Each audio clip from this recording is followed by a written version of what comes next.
India इस काबिल हो गया, उसने अपने आप को इस काबिल कर दिया कि कनाडा जैसे इतने डेवलप कंट्री को उसने जवाब दे दिया कि उसने उसका सफ़ीर निकाला, इन्होंने इसका सफ़ीर निकाल दिया। अगर ये इस काबिल ना होते तो उनकी मिन्नतें करते, उनको कोई ये प्रूफ देते कि हमने ऐसा किए नहीं, बजाय के शर्मिंदा होने के कोई प्रूफ देने के उसने बजाय उनको उसकी डटाई के मुताबिक कि उसको उसका सफ़ीर निकाल दिया, उसके बराबर पे खड़ा होने। इतना इंडिया स्ट्रांग हो चुका है। इंडिया दराए अटक तक जाएगा, ठीक है। इधर इंडिया की हुकूमत होगी। अच्छा। लेकिन जब तुर्की की मदद आएगी, ला इलाहा इल्लल्लाह मोहम्मद रसूलुल्लाह हमारी मदद हो, तुर्की की फौजें हमारे साथ मिलेंगी और हम दिल्ली जाके झंडा लगाएंगे, ठीक है। हम पूरा दिल्ली फतह करेंगे। अच्छा। इंडिया की क्या जरूरत है? कंट्रोवर्सी चल रही है, कनाडा के प्राइम मिनिस्टर जस्टिन ट्रूडो के लिए गेट आउट का ट्रेंड लगा रहा है। ये भी बोला जा रहा है कि पीएम की कुर्सी से भी उनको हटा दिया जाएगा। कनाडा की आवाम अब उनको धुतकार रही है, बोल रही है कि भारत के साथ एक तो रिलेशनशिप्स बहुत खराब कर ली है इन्होंने, दूसरा हमारी औकात पाकिस्तान जैसी हो गई है इस प्राइम मिनिस्टर की वजह से, और भारत के साथ रिलेशनशिप अच्छे नहीं कर पा रहा है ये प्राइम मिनिस्टर। जरदारी ने कहा है इस सारे मामले के ऊपर कि इंडिया एक दहशतगर्द और गुंडा रियासत बन चुकी है। मतलब किसी के मुद्दे में, किसी के मसले में हमारे फॉरेन मिनिस्टर का टांग अड़ाना नहीं बनता भाई। ना आप 3 में है, ना आप 13 में है, फिर आप कहते हैं कि इंडिया हमारा दुश्मन हो गया। सबसे पहली बात तो ये है कि जो बिलावल है ना, अगर वो इस वक्त हुकूमत में होता ना तो शायद वो ये बयान ना देता। अभी तो जो होती है ना स्कोरिंग पॉइंट हो रहा है कि किसी तरीके से अवाम का दिल जीता जाए, कोई ना कोई ऐसा हमारे हाथ मुद्दा लगे, हम अवाम का दिल जीते और फिर इक़्तिदार में आए। तो मेरा ख्याल है कि ये बिलावल ने भी ये वही हरकत की है, हालांकि इसका वाकई नहीं बनता। जिस कंट्री से हम मुकाबले की बात करते हैं ना, वो उन कंट्रीज को बॉयकॉट करता है। कनाडा को भी भारत बॉयकॉट कर रहा है, 5 दिन के अंदर अंदर अपने सफीर को निकाले। मेरी बात सुने, कनाडा को बॉयकॉट कर रहा है और हम कनाडा या इस तरह के कंट्रीज के पास जाने का ख्वाहिश रखते हैं। उसका अपना ऑफिशियल जहाज खराब हो जाता है, जो दूसरा जहाज भेजा जाता है दूसरा जहाज भी खराब हो जाता है। एक बेइज्जती नहीं है, बेइज्जती पे बेइज्जती, बेइज्जती पे बेइज्जती। अच्छा ट्रूडो की सरकार जाएगी, बाकी तमाशा है वो देखते रहे। मैं कहता हूँ अगर ट्रूडो में वाकई दम है ना, जितने भी इंडियंस कनाडा में रहते हैं वीजा पे, सिटीजनशिप नहीं कह रहा, जो वीजा पे रहते हैं, जिनको अभी तक कैनेडियन सिटीजनशिप में नहीं मिली है, चाहे स्टूडेंट्स हैं, वर्क वीजा पे हैं, स्किल वीजा पे हैं, असाइलम पे, जो भी हैं, निकाल के भेज दो वापस इंडिया। अगर दम है तो पता चल जाएगा। टूरिज्म भी बंद करो, वीजा देना भी बंद करो, टूरिज्म के लिए भी बंद कर दो, तुम ट्रेड भी बंद करो। दोस्तों अभी कनाडा में एक ट्रेंड चल रहा है, गेट आउट ट्रूडो, क्योंकि कनाडा के पीएम ट्रूडो ने भारत से रिश्ता खराब कर लिया। लेकिन कनाडा की आम जनता नहीं चाहती भारत से रिश्ता खराब करनी, वो लोग भारत से रिश्ता बनाकर रखना चाहते हैं, इसलिए ट्रूडो को पीएम पद से हटाना चाहते हैं। इसीलिए वो ट्रेंड चला रहे हैं गेट आउट ट्रूडो। आप लोग देखो इस पर पाकिस्तान के लोग और पाकिस्तान की मीडिया क्या कहती है। ये जो कंट्रोवर्सी चल रही है इसमें आपको किसका पलड़ा भारी लग रहा है, जस्टिन ट्रूडो का या फिर भारत का? भारत का। ठीक है, उसकी सरकार जाने के खतरा आ गया है, तो मोदी की सरकार थोड़ी ना जाने का खतरा आया, तो पलड़ा भारत का भारी है। आप देखें कुछ घंटे पहले इंडिया के डिप्लोमेट को निकाला। अच्छा, इंडिया के डिप्लोमेट को निकाला, इंडिया के हाई कमिश्नर या उसको नहीं निकाला है, इंडिया ने हाई कमिश्नर को निकाला है कनाडा के, और 5 दिन का वक्त दिया।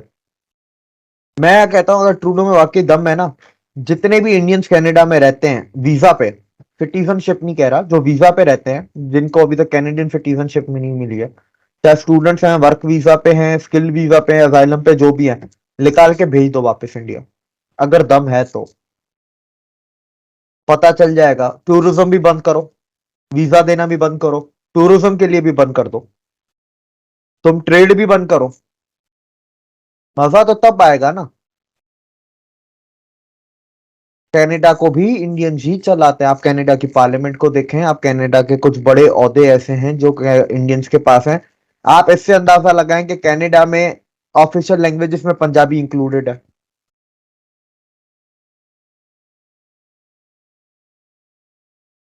बड़े बड़े बिजनेसेस हैं, बहुत का इंडियंस वहां पर स्किल लेबर है। आप सिर्फ स्टूडेंट जो जाते हैं कनाडा, स्टूडेंट, सिर्फ स्टूडेंट से कनाडा बिलियंस ऑफ डॉलर्स एक साल का कमाता है, इंडियन स्टूडेंट से। दम में तो इनको निकाल के दिखाओ। ये क्या डिप्लोमेट को निकाला, इसको निकाला तो दूसरा चला जाएगा। ठीक है, इसका मतलब क्या होता है कि हमें इस डिप्लोमेट से मसला है, ये निकाल दिया तो दूसरा चला जाएगा। दम में तो उन सबको निकालो और फिर दोबारा बुलाना भी नहीं इंडियंस को, मजा तो तब आएगा ना। और कनाडा को थोड़ी जलन भी है इसमें, थोड़ा इकोनॉमिक पॉइंट ऑफ व्यू भी मैं बताऊं। जब मोदी जी 2014 में आए थे तब कनाडा के पास पूरी दुनिया में दालों में, लेंटिल्स में, ठीक है, पल्सेस में मोनोपोली थी। मोनोपोली से मुराद मेजर यही था, सबसे बड़ा, मोर देन 50% शेयर इसी के पास था। और इंडिया भी इसी से इंपोर्ट करता था। बाय द वे, इंडिया में भी दालें कनाडा से इंपोर्ट होकर आती थी। मोदी जी आया, बोला ये क्या लगाया हुआ है, हम एग्रीकल्चर मुल्क हो गए, दालें अब कनाडा से आएंगी। इंडिया में तो उगा ही, अफ्रीका में जो जमीनें ली हुई हैं उन पे भी दालें ही उग रही हैं। तो बेसिकली इंडिया अब सिर्फ इंपोर्ट तो बंद किया ही किया, सेल्फ कंजम्पशन को ग्रो किया, प्लस अब वो एक्सपोर्ट भी करता है इंडिया। तो कनाडा की मार्केट को भी बहुत बड़ा धक्का लगा है। इंडिया में जो कनाडा के हाई कमिश्नर थे कैमरून मैकेई, एमईए वालों ने इनको बोला कि आपको फॉरेन से फटाफट आप तलब हो जाए एमईए में, मिनिस्ट्री में।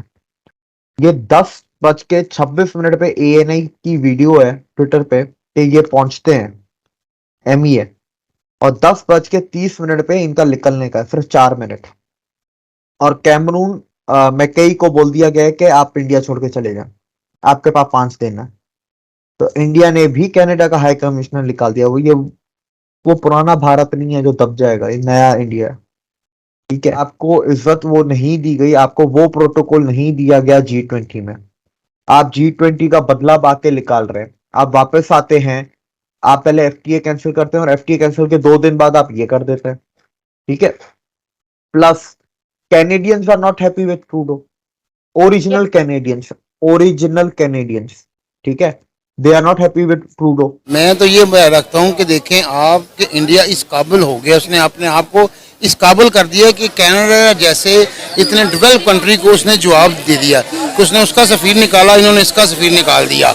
अगर ये इस काबिल ना आते तो उनकी मिन्नतें करते, उनको कोई ये प्रूफ देते कि हमने ऐसा किए नहीं, बजाय कि शर्मिंदा होने के कोई प्रूफ देने के, उसने बजाय उनको उसकी डटाई के मुताबिक कि उसको उसका सफ़ीर निकाल दिया, उसके बराबर पे खड़ा होने। इतना इंडिया स्ट्रांग हो चुका है, आप साहब लगाएं कि कनाडा जैसे डेवलप कंट्री को उसने साफ जवाब दिया है। आज से पहले कनाडा हो गया, अमेरिका हो गया, लंदन हो गए, इन जैसे मुल्कों को किसी मुल्क की जरूरत नहीं थी कि जवाब, उन्होंने जो कहा यस सर और नो सर, इसके अलावा कोई बात नहीं थी। मैं तो पहली बार देखा है कि किसी मुल्क ने, इंडिया हो या जो इस मुकाबले में आके उन्होंने उसको जवाब दिया है, उसको 5 दिन का अल्टीमेटम दिया कि 5 दिन के अंदर आप यहाँ से निकल जाएं। तो बड़ी बात है ये कि उसने जवाब दे दिया इंडिया का। तो अब देखना ये इंडिया में इस क्वालिटी अपने आप को इस काबिल बनाया है, कितने मुल्कों को जवाब। दोस्तों, हाल ही के दिनों में पाकिस्तान और कनाडा की स्थिति एक जैसी है। पाकिस्तान के लोगों को भी कोई भी देश में इज्जत नहीं दी जाती, उसी प्रकार कनाडा के पीएम को भी ट्रूडो जिस टाइम भारत आए थे उस टाइम भारत ने इतनी इज्जत नहीं दी जितनी दूसरे देशों के पीएम को दी।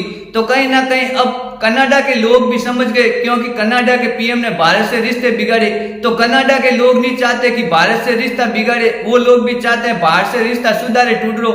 लेकिन अब कनाडा के अंदर ट्रेंड चल रहा है गेट आउट ट्रूडो। तो दोस्तों, आप लोगों ने देखा पाकिस्तान के लोग खुश है, क्योंकि अगर भारत की किसी दूसरे देश के साथ अनबन होती है तो पाकिस्तान के लोग खुश हो जाते हैं, क्योंकि भारत और पाकिस्तान की बनती नहीं है। भारत की तरक्की पाकिस्तान देख नहीं सकता।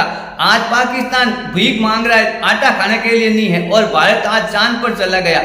और पाकिस्तान कहीं ना कहीं खुश हो रहा है क्योंकि कनाडा और भारत की अनबन है, तो कनाडा और पाकिस्तान दोनों एक जैसे हो गए। तो दोस्तों, आप लोगों ने देखा इंटरेस्टिंग वीडियो है, आप लोगों को खूब मजा आया होगा।